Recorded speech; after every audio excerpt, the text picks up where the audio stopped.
നമ്മുടെ മോളെ വിവാഹം കഴിച്ചയക്കാനുള്ള വീടാ അത്. വിവാഹം കഴിയാതെ ആ വീട്ടിൽ മോളുമായിട്ട് പോയി താമസിക്കുന്നത് ശരിയായ കാര്യമല്ല. അത് പ്രഭയുടെ ആംഗിളിൽ നിന്ന് ചിന്തിക്കുമ്പോ. കാരണം പ്രഭയ്ക്ക് മകളെ വിവാഹം കഴിപ്പിച്ചയക്കാൻ പോകുന്ന വീട് മാത്രമായിരിക്കും അത്. എന്നാ അതെനിക്കെന്റെ തറവാടാ, ഞാൻ ജനിച്ചു വളർന്ന വീട്. അവിടെ ഞാനും എന്റെ മോളും പോയി നിൽക്കുന്നത് എങ്ങനെയാ ശരികേടാവുന്നത്? സഞ്ജു എന്റെ ഏട്ടന്റെ മകനാ, ദേ ഇവൾക്കും ഉറച്ചെറുക്കനും. നിനക്കത് അവമാനമായി തോന്നുന്നുണ്ടോ? ഞാൻ ഹാപ്പി അമ്മേ. അമ്മുവും സച്ചിയും എന്റെ ഇളയമ്മമാരും മുത്തശ്ശിയും മുത്തശ്ശനും അവിടെ ഉണ്ടല്ലോ. പിന്നെ ഞാൻ എന്തിന്റെ സഞ്ജുവിന്റെ കാര്യം പറഞ്ഞ് മാറി നിൽക്കണം? പ്രഭയുടെ കാര്യം നോക്കി പോവല്ലേ? ഇവിടെ ഞങ്ങൾ അങ്ങനെ ജീവിക്കണമെന്ന് ഞങ്ങളൊന്ന് തീരുമാനിക്കട്ടെ. നമുക്ക് തറവാട്ടിലേക്ക് പോവാമേ. അച്ഛൻ വന്ന് എന്തായാലും ഒരാഴ്ച കഴിഞ്ഞ് വിവാഹം ഉണ്ടാവും. അപ്പൊ തിരിച്ചു വരാം.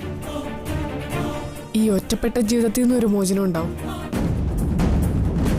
അച്ഛന് ഒബ്ജക്ഷനൊന്നും പറയാതിരുന്നാ മതി. ഭൂരിപക്ഷ തീരുമാനം അതാണെങ്കിൽ ഞാനെന്ത് പറയാനാ? താങ്ക് യു അച്ഛാ.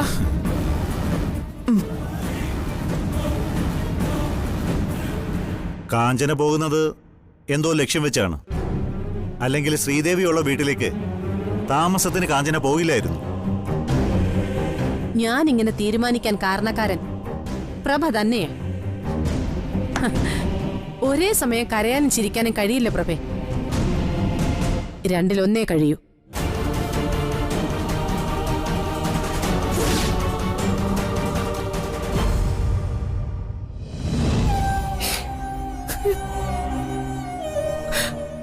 ഭഗവാനെ, ഇതെന്തൊരു പരീക്ഷണോ! താലികെട്ട് നടക്കാൻ പാടില്ലെന്ന് പറഞ്ഞ് വിവാഹം നടത്താൻ പാടില്ല എന്നല്ലേ? കാഞ്ചനയുടെ പിടിവാശിയിൽ കല്യാണം നടത്താൻ തീരുമാനിച്ചു. പുറമേ സന്തോഷം നടിക്കുന്നുണ്ടെങ്കിലും നെഞ്ചിനുള്ളിൽ എറിയുന്നത് ഒരു അഗ്നി കൊണ്ടുപോവാ. ആരും പ്രതീക്ഷിക്കാതെ കുട്ടികൾ തന്നെ വിവാഹം ഇപ്പോഴും വേണ്ടെന്ന് പറഞ്ഞിരിക്കുന്നു. എന്റെ മോന്റെ നന്മയ്ക്ക് വേണ്ടിയാണോ അവരെ കൊണ്ട് അങ്ങനെ പറയിപ്പിച്ചത്? എനിക്കൊന്നും അറിയില്ല ഭഗവാനെ. ഞാൻ പ്രതീക്ഷിച്ചു അമ്മ ദൈവങ്ങളോട് സങ്കടം ഉണർത്തിക്കുകയാണെന്ന്. മോനെ, അറിയാതെ അമ്മേ, നല്ലൊരു കാര്യത്തിനല്ലേ കല്യാണം മാറ്റിവെച്ചത്. കരയാണോ ആശ്വസിക്കാണോന്ന് അമ്മയ്ക്ക് അറിയില്ല മോനെ. അതെന്താ അമ്മ അങ്ങനെ പറഞ്ഞ? അത് മോനെ, അമ്മയ്ക്ക് ആശ്വാസം ഉണ്ടാവാൻ എന്താ കാരണം? അമ്മ കരയാണെന്ന് കരുതി ആശ്വസിപ്പിക്കാനാ ഞാൻ വന്നത്. പറയാമേ, ഉടൻ കല്യാണം വേണ്ടെന്ന് വല്ല ജോത്സ്യനും പറഞ്ഞോ? മോനെ, നിന്നോട് എങ്ങനെ പറയണമെന്ന് അമ്മയ്ക്ക് അറിയില്ല. നിന്റെ മുത്തശ്ശൻ ബാത്റൂമിൽ വീഴുന്നതിന് മുൻപ് പ്രശസ്തനായ ഒരു ജോത്സ്യനെ പോയി കണ്ടിരുന്നു. രാത്രി ചില ദുസ്വപ്നങ്ങൾ കണ്ടിട്ടാ അച്ഛൻ അയാളെ കാണാൻ പോയത്. ശാസ്ത്രികൾ പറഞ്ഞതാ അയാളും ആവർത്തിച്ചത്. നീയും ശ്രീകുട്ടിയും സമ്മതിച്ചു തരില്ലെന്ന് എനിക്കറിയാം. ഒരിക്കൽ താലി കെട്ടിയതുകൊണ്ട് ഇനിയൊരു താലികെട്ട് പാടില്ല അത്ര.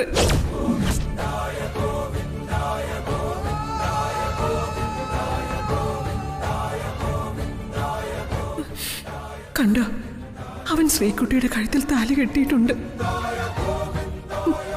കല്യാണമോ താലികെട്ടോ നടക്കാൻ പാടില്ലെന്നറിഞ്ഞിട്ടും കാഞ്ചന കല്യാണത്തിന് ശാഠ്യം പിടിച്ചു. താലി കെട്ടിയ നിന്റെ ജീവൻ ആപത്താ മോനെ. പിന്നെന്തിനീ വിവാഹത്തിന് അമ്മ സമ്മതിച്ചു? വിവാഹത്തിന് 3 നാള് മുൻപ് പരിഹാരക്രിയ ചെയ്യാമെന്ന് അച്ഛൻ പറഞ്ഞു. ഒരു പരീക്ഷണത്തിന് നിന്നു കൊടുക്കാതെ ഞാൻ എന്ത് ചെയ്യും? അന്ധവിശ്വാസി എന്ന് വിളിച്ച് മറ്റുള്ളവരെന്നെ പരിഹസിക്കുക. എനിക്കിപ്പോ ആശ്വാസം തന്നെയാ തോന്നുന്നത്. കല്യാണത്തിന് മുൻപ് പരിഹാര പൂജ ചെയ്യണം. അറിവില്ലായ്മ കൊണ്ട് ചെയ്തതായി ദൈവം കരുതിക്കോളും. ശ്രീകുട്ടി ആ താലി കഴുത്തിൽ അണിയാത്തതും ഭാഗ്യമായി.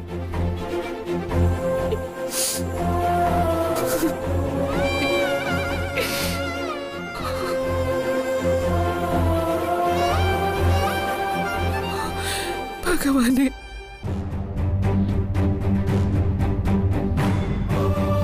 താലി കെട്ടിയിട്ടില്ലെന്ന് പൂജാമുറിയിൽ വെച്ച് ഞാൻ എങ്ങനെ കള്ളം പറയും?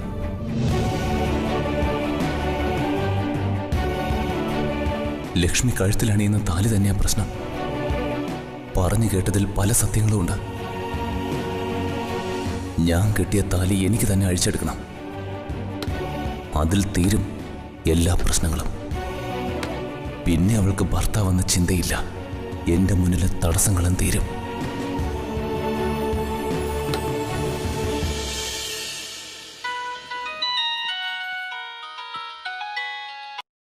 ഹലോ, ആരാ? എന്റെ പേര് അരവിന്ദൻ എന്നാ. ഓക്കെ. നിങ്ങളുടെ കണിമംഗലം വീടും പറമ്പും വിൽക്കാൻ ആലോചനയുണ്ടോ? ഓ, നിങ്ങളെ എനിക്ക് മനസ്സിലായി. മുൻപ് പലതവണ നിങ്ങൾ കണിമംഗലം വിൽക്കുന്നുണ്ടോ എന്ന് ചോദിച്ച് വിളിച്ചിരുന്നില്ലേ? അതെ, എനിക്കതിൽ വലിയ താല്പര്യമുണ്ട്. അന്ന് പറഞ്ഞ മറുപടിയേ ഇപ്പോഴുള്ളൂ. ഞങ്ങൾ അത് വിൽക്കാൻ ഉദ്ദേശിക്കുന്നില്ല. ഞാൻ ഇപ്പൊ ഇത് ചോദിച്ചത് ആ സ്ഥലം കാണാൻ ഒരു സ്ത്രീയും പുരുഷനും വന്നിരുന്നതായി എനിക്ക് വിവരം കിട്ടി. ഓ, അതാരോ സ്ഥലം കണ്ട് വെറുതെ കയറിയതാവും. ശരി, കൂടുതലായിട്ട് എനിക്കൊന്നും പറയാനില്ല. ഇനി ഇതിനായിട്ട് നിങ്ങൾ എന്നെ വിളിക്കണ്ട. ഏത് പ്രോപ്പർട്ടിയുടെ കാര്യ സഞ്ജു? ആ, അത് വർഷങ്ങൾക്ക് മുമ്പ് അച്ഛൻ കുറച്ച് ദൂരെ ഒരു വീടും പ്രോപ്പർട്ടിയും ലേലത്തിന് വാങ്ങിയിരുന്നു. അപ്പച്ചി കേട്ട് കാണും, കണിമംഗലം. ഒരു തറവാടും കുറച്ച് പറമ്പുവാ. ആ, കേട്ടിട്ടുണ്ട്. അത് വാങ്ങാൻ താല്പര്യം കാണിക്കുന്ന ഒരാളായി വിളിക്കുന്നത്. ഓ, ഈയിടെയായി ഒരു സ്ത്രീയും പുരുഷനും ആ സ്ഥലം കാണാൻ ചെന്നിരുന്നു. ആ തറവാട് വാങ്ങിച്ച ദിവസം അച്ഛൻ ആക്സിഡന്റിൽ മരിക്കുന്ന. അതിപ്പോ വിൽക്കാനൊന്നും പോണ്ട സഞ്ജു. വിറ്റിട്ട് നമുക്ക് വലിയ നേട്ടമൊന്നും ഉണ്ടാവാനില്ലല്ലോ. ഭൂമിയല്ലേ, അവിടെ കിടക്കട്ടെ. ഭാവിയിൽ അത് ആർക്കാ ഉപകാരപ്പെടുകയെന്നൊന്നും പറയാൻ പറ്റില്ലല്ലോ. ഞാനും അങ്ങനെയാ പറ്റി കരുതുന്ന. ആ ഭൂമിയുമായി ബന്ധപ്പെട്ട് എന്ത് ഡീല് നടന്നാലും അഡ്വക്കേറ്റ് ശർമാജിയെ കണ്ടിട്ട് മതിയെന്ന് അദ്ദേഹം എന്നോട് പറഞ്ഞിട്ടുണ്ട്. അതവിടെ കിടക്കട്ടെ. ശരിയായ സമയത്ത് എല്ലാം നടക്കും. ശരി, ഞാൻ ഇറങ്ങുന്നു.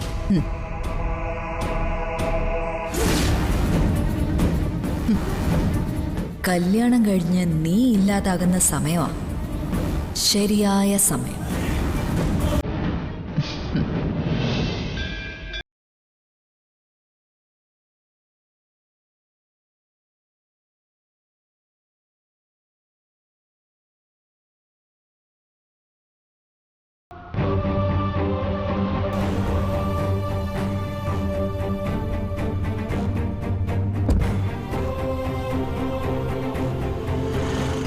ലച്ചു, നീ വന്ന് കാറി കയറ്.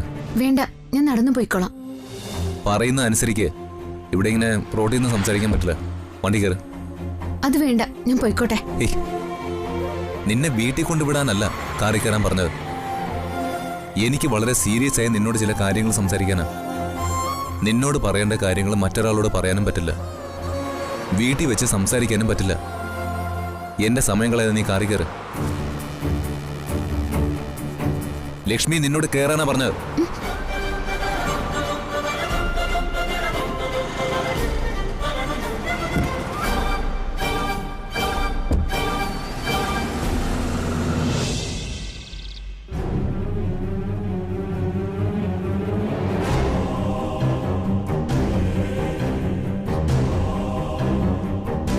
നീ പോയി വിശ്രമിക്കുക വസുമതി. ദീർഘയാത്ര കഴിഞ്ഞ് വീട്ടിൽ വന്ന് കയറുതല്ലേ ഉള്ളൂ. കാര്യങ്ങളൊക്കെ വിശദമായി സംസാരിക്കാം.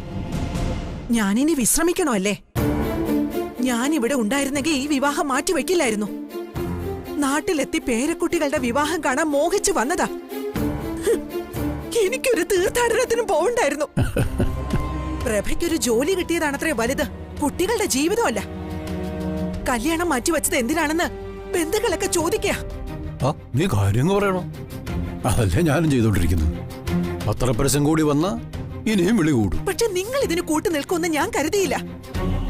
അച്ഛൻ കടുപ്പിച്ചൊരു വാക്കു പറഞ്ഞെങ്കിൽ ശ്രീകുട്ടി നാവടക്കിയനെന്നാ കാഞ്ചന സങ്കടത്തോടെ എന്നോട് പറഞ്ഞത്. അത് സത്യമല്ലേ? എനിക്കത് പറയാൻ ഒരർഹതയുമില്ല വസുമതി. കുട്ടികൾ ചിന്തിക്കുന്നത് നമ്മളെക്കാൾ ഉയരെയാ. സ്വന്തം അച്ഛനു വേണ്ടി മകൾ കല്യാണം മാറ്റിവെക്കുന്നു. കല്യാണം കഴിക്കാൻ പോകുന്ന പെണ്ണിന്റെ സന്തോഷത്തിനു വേണ്ടി കെട്ടാൻ പോകുന്ന പയ്യൻ കൂട്ടു നിൽക്കുന്നു. എവിടെ കാണാൻ പറ്റും ഇതുപോലെ രണ്ട് മക്കളെ? നമ്മുടെ ശാഠ്യവും അധികാരവും അവരിൽ അടിച്ചേൽപ്പിക്കാൻ ശ്രമിച്ച ചെറുതായി പോകുന്നത് നമ്മളാ. അവരെ അഭിനന്ദിക്കുക വേണ്ടത്. കഷ്ടം, ഒരു കുടുംബനാഥനായി പറയുന്നത്. തെറ്റ് ചെയ്യുന്ന മക്കളെ മാത്രമേ തിരുത്താനും ശാസിക്കാനും പാടുള്ളൂ. അവർ നല്ലത് ചെയ്ത കൂടെ നിൽക്കണം. എനിക്ക് വേദാന്തം ഒന്നും കേൾക്കണ്ട. ഇന്നത്തെ കാലത്ത് സ്വന്തം കാര്യം നോക്കുന്ന മക്കൾക്കിടയിൽ നമ്മുടെ കുട്ടികൾക്കുള്ള സ്ഥാനം എന്താണെന്ന് നീ മനസ്സിലാക്കണം. എനിക്ക് അവരോട് ഒരുപാട് ഇഷ്ടം തോന്നുക. ഇതൊന്ന് നിർത്തുന്നുണ്ടോ? നിർത്തി. വസുമതിക്ക് ഇപ്പൊ വേണ്ടത് എന്താണെന്ന് ഞാൻ പറയാം. BP-യുടെ ഒരു ടാബ്ലറ്റ്.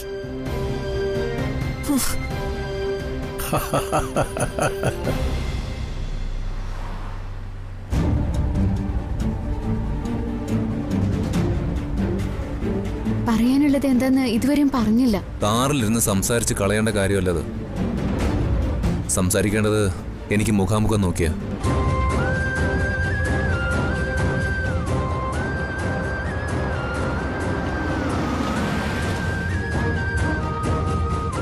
ഇത് പാർക്കിന്റെ എൻട്രൻസ് അല്ലേ?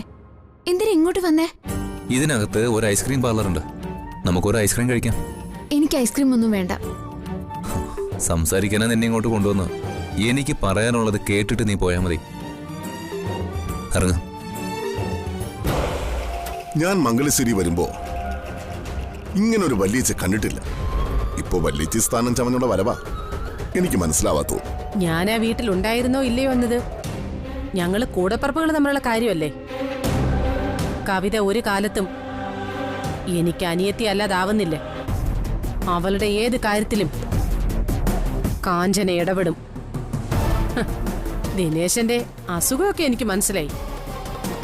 കല്യാണം വേണ്ടാന്ന് പറഞ്ഞ് നിൽക്കുന്ന പെണ്ണല്ലേ കവിത. ആ വെള്ളം അങ്ങ് വാങ്ങി വെച്ചേക്ക് ദിനേശ. എല്ലാ കഥകൾ ആ കവിത നിങ്ങളെ പറഞ്ഞ് വിശ്വസിപ്പിച്ചിരിക്കുന്നെന്ന് എനിക്ക് മനസ്സിലായി.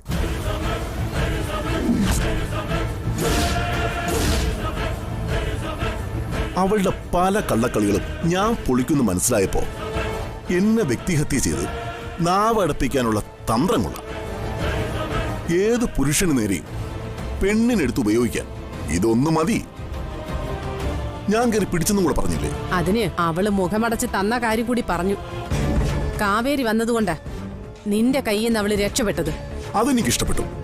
ഞാൻ കവിതയുടെ റൂമിൽ കയറി അവളെ കടന്നു പിടിച്ച കാര്യം എന്താ അവൾ എന്റെ ഭാര്യയുടെ ആ സ്പോട്ടി പറയാത്തത്? അതിൽ തന്നെ ഒരു കള്ളക്കളിയില്ലേ?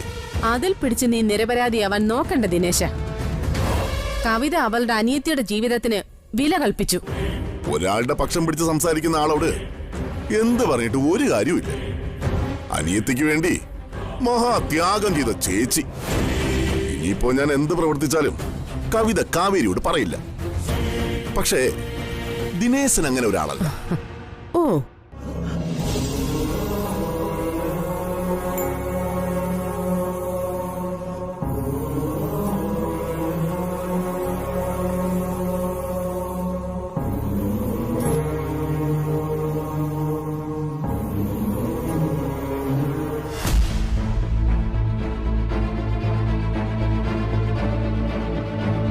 ശ്രീകുട്ടിയും സമ്മതിച്ചു തരില്ലെന്ന് എനിക്കറിയാം. ഒരിക്കൽ താലി കെട്ടിയതുകൊണ്ട് ഇനിയൊരു താലികെട്ട് പാടില്ല അത്ര.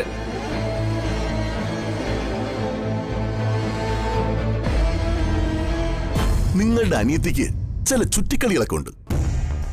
അത് എന്റെ ശ്രദ്ധയിൽ പലപ്പോഴായി പെട്ടിട്ടുമുണ്ട്. ദിനേശ, നീ വെള്ള പൂശാൻ ശ്രമിക്കണ്ട. കവിതയ്ക്ക് ഒരു ചുറ്റിക്കളി ഉണ്ടെങ്കിൽ നിനക്കെന്താ? നീ അവളുടെ ഭർത്താവല്ല. നിനക്ക് ഞാൻ മുന്നറിയിപ്പ് തരിക. മേലിൽ അവളുടെ പിന്നാലെ നടക്കരുത്. നിന്നെ പറ്റി എന്തെങ്കിലും മോശമായി കവിത എന്നോട് വിളിച്ച് പറഞ്ഞ കാഞ്ചന അങ്ങ് വരും. വീട്ടുകാരുടെ മുന്നിൽ വെച്ച് നിന്റെ രോഗം ഞാനങ്ങ് തീർത്തു തരും. നീയേ കാഞ്ചനയെ ശരിക്കങ്ങ് മനസ്സിലാക്കിയിട്ടില്ല. നീയൊന്ന് വീട്ടുകാരോട് അന്വേഷിക്കുന്നത് നന്നായിരിക്കും. എന്റെ മകള് വന്ന് താമസിക്കാനുള്ള വീടാ അത്. ആ വീടിനൊരു അന്തസ് വേണം. അവിടെ താമസിക്കുന്നവര് മാന്യതയുള്ളവരായിരിക്കണം. ഛേ, ഭാര്യയുടെ പേരിൽ അവിടെ കടിച്ചു തൂങ്ങി കിടക്കുക നീ. അവിടെ വിട്ട് നീ പോവില്ല എന്നും അറിയാം. നിന്നെ ഒഴിപ്പിച്ചു വിടാത്തതേ കാവേരി ഓർത്ത് മാത്രം. നിന്റെ കയ്യിലിരിപ്പൊക്കെ വീട്ടിന് പുറത്തു മതി. ഇനി ഇതിന്റെ പേരിൽ ഒരു സംസാരം ഉണ്ടാവാതിരുന്ന നിനക്ക് നല്ലത്.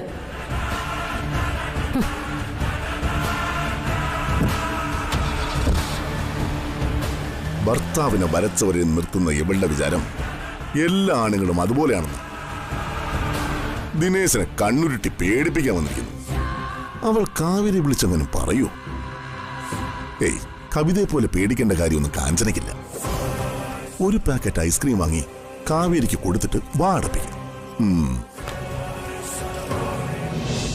എന്താ പറയാനുണ്ടെന്ന് പറഞ്ഞത്? Sir, ice cream. Thank you. കഴിക്ക. ആദ്യം ഒന്ന് റിലാക്സ് ആവും നീ. കഴിക്ക് ലക്ഷ്മി. എന്താ ഇങ്ങനെ? ഐസ്ക്രീം വാങ്ങി തരാനാണോ എന്നെ കൂട്ടിക്കൊണ്ടു വന്നത്? എനിക്ക് ഇങ്ങനെയുള്ള ഭാഗ്യങ്ങളൊന്നും വേണ്ട. നീ അറിയാതിരിക്കില്ല, അമ്മയുടെ കൂടെയല്ലേ നിന്റെ സഹവാസം. എന്താ? ഞാൻ ഇനി ഒരിക്കൽ കൂടി താലി കെട്ടാൻ പാടില്ലെന്നാണത്രേ ശാസ്ത്രികളുടെ ഉത്തരവ്. അമ്മ ധരിച്ചു വച്ചിരിക്കുന്നത് ഞാൻ സ്വാതിയെ മുമ്പ് രഹസ്യമായി വിവാഹം ചെയ്തെന്നാ. അതും നിനക്കറിയാം. താലികെട്ട് കഴിഞ്ഞൊന്ന് ജോത്സ്യം പറഞ്ഞതാ എന്നെയും കൺഫ്യൂഷനിലാക്കുന്ന. ഒരുപക്ഷെ ഒരാളുടെ ജാതകം പരിശോധിക്കുമ്പോൾ ഇത്രാം വയസ്സിൽ വിവാഹം കഴിക്കുമെന്നൊക്കെ എഴുതി വെച്ചിട്ടുണ്ടാവും. അത് വെച്ച് തന്നെയാവും ജോത്സ്യനും പറഞ്ഞത്. നീ ഇതിലൊക്കെ വലിയ വിശ്വാസമുള്ള ആളല്ലേ? എന്തു പറയുന്നു? ജ്യോതിഷശാസ്ത്രം സത്യം തന്നെയാ. ശാസ്ത്രികൾ പറഞ്ഞിട്ടുള്ളതെല്ലാം സത്യമായ കാര്യങ്ങളാണ്. അപ്പോ നീ അതിൽ വിശ്വസിക്കുന്നുണ്ട്? ഞാൻ ചോദിച്ചോട്ടെ, നാടക അഭിനയം പോലെ ഞാൻ നിന്റെ കഴുത്തിൽ ഈ താലി കെട്ടിയതായിരിക്കോ ശാസ്ത്രികൾ ഗൗരവമായിട്ട് കണ്ടത്? അത് അഭിനയമാണെങ്കിലും ദേവിയുടെ മുന്നിൽ വെച്ചല്ലേ അത് ചെയ്തത്. മാത്രമല്ല, ജാതകത്തിൽ പറഞ്ഞ സമയത്ത് തന്നെ അത് നടന്നതും. അപ്പോ താലിയാണ് വിഷയം. അതാണ് പരിഹരിക്കേണ്ടത്.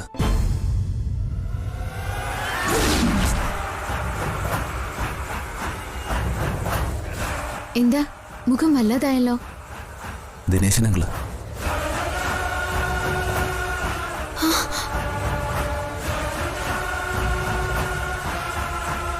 ഇയാളെന്താ ഈ പ്രായത്തിൽ ഐസ്ക്രീം കഴിക്കാൻ വന്നാണോ?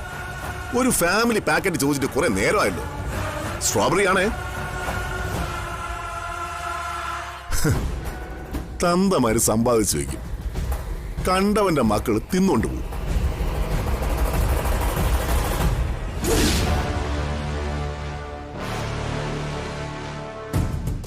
സഞ്ജു ഇല്ലേ അത്? കൂടെ ഒരു പെണ്ണുണ്ടല്ലോ. ശ്രീകുട്ടി ആയിരിക്കും. പിന്നീന്ന് കണ്ടിട്ട് ശ്രീകുട്ടി അല്ലല്ലോ. കാവേരിയുടെ വലിയ ചേപ്പ കണ്ടതല്ലേ ഉള്ളൂ. അവൾ ആരാന്ന് അറിഞ്ഞിരിക്കുന്നത് നല്ലതാ. എന്തായാലും സഞ്ജു ചുറ്റിക്കളിയുള്ള ആളൊന്നുമല്ല. ഇതാ വരുന്നേ. കണ്ടു, ശാകുനി വരുന്നുണ്ട്. ആ, സഞ്ജുവിനോട് ഉണ്ടായിരുന്നോ? ആ, ദിനേശനങ്ങളോ?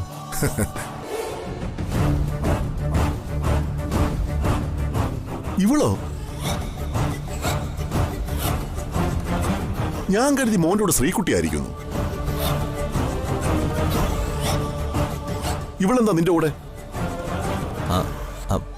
അത് റോഡിൽ വെച്ചാ ഞാൻ ക്ഷേത്രത്തിൽ പോയി വരുന്ന അമ്മൂനെ കണ്ടത്. ആകെ ക്ഷീണിച്ച് നടന്നു വരുന്ന കണ്ട് കാറിൽ കയറ്റിയതാ.